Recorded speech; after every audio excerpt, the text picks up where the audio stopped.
You're telling me to ask my own questions, but I assume you have more questions for me. Or...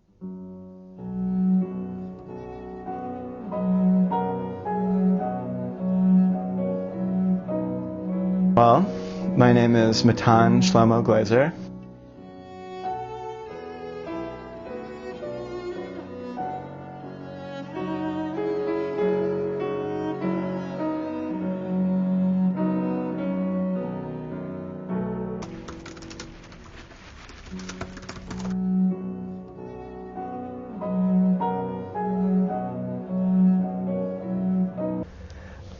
I work at the Federal Reserve Bank of Philadelphia. It's certainly the most awkward interview I've ever done.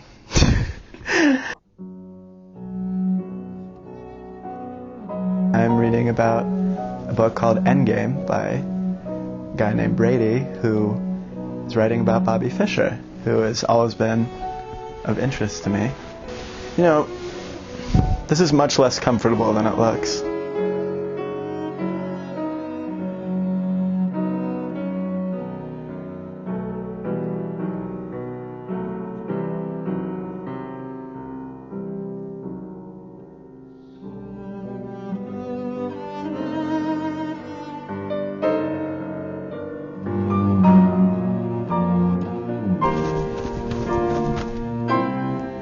Okay, so my mom is very into crafts. She's always been. She's actually a certified baker, a member of the Bread Bakers Guild of America, and she has written two books on bread. Right.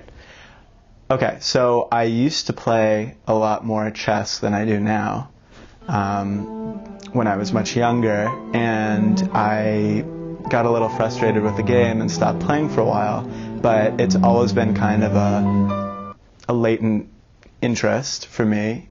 The book then, it talks about his rise, but then it also talks about how he became increasingly eccentric, and eventually, because I believe he played a game in Yugoslavia, and there were U.S. sanctions against Yugoslavia, he then became a wanted criminal. So it's a very interesting story, going from, you know, one of the most prominent young minds, a kid who had an IQ of 180, to this weird, reclusive, anti-Semitic, anti-American wanderer.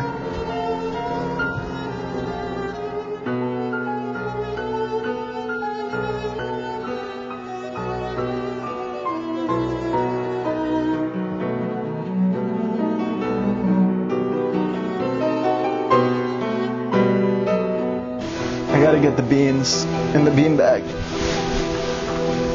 Aligned.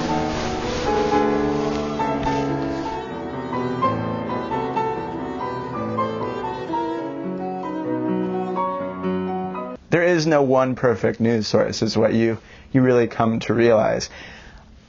I try and read a bit of the Wall Street Journal. I try and read some foreign papers, especially Israeli ones, because I have a lot of interest in the Middle East as well.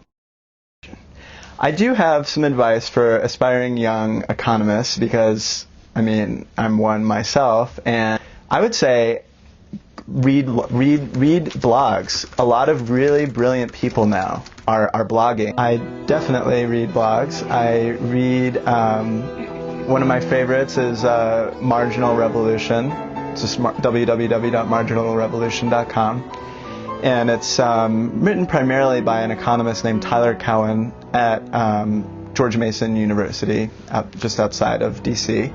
And he's just an amazing guy, incredibly prolific. He has like 5 or 6 pretty like meaty, very thought-provoking posts a day. It's kind of amazing. The next stage could be if you set up the camera like 50 feet away from me and I can wave like this.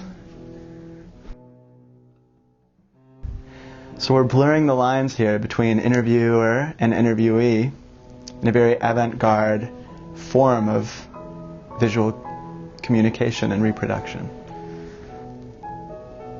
Should I start asking myself questions?